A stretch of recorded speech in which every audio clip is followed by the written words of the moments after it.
Tos valties vinis yra va šits visas gals. Tuoj parodysiu. Va, šitie laiptai. Nulipti vandenį, įsimaudyti, pasimti žuvį, beleką.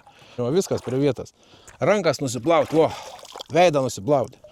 Galų gali atsisėdi žvėjuoti. O čia va, viens gali sėdėti, kaip kėdėjai. Ten kits gali, su meškerė, gaudai žuvį.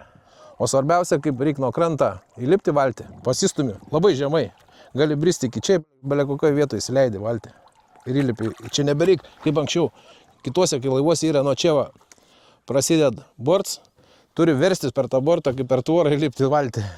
O dabar viskas paprasčiau? O, čia yra pasaka. Aš nesu matęs tokios valtės niekur. Valtis buvo paprastas variantas, čia viską daugiau Autogedas firma darė. Viską patobulino, šitą lanką darė. Dėjom meškerių laikiklius, kad būtų pasistatyti meškerės. Paskui dėjom čia laikikliai dedas velkiavimui. 2 meškeriem. Labai patogu padaryta, atsisėdus, kad abi galėtų paimti.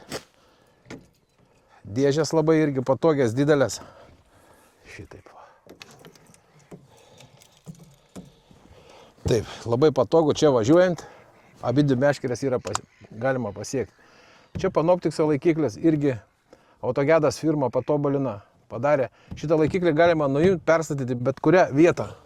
Va čia galiu papasakoti apie tą. Yra idealus vienas dalykas, pavyzdžiui, dabar, kai velkiauja, ne? Ir velkiavimui čia yra labai geras dalykas. Dabar velkiavimui, pavyzdžiui, pavėjų kaip plauki, tu turi susimažinti greitį, kad tau būtų nedaugiau kaip 4, 3,5.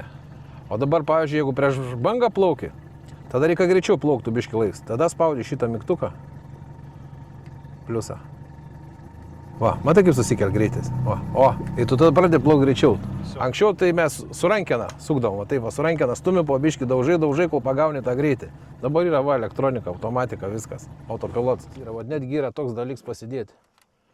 Va, pagrindiniam dalykui žvejam. Kada nereik susilanksta. Va. Yra muzika, va, groj.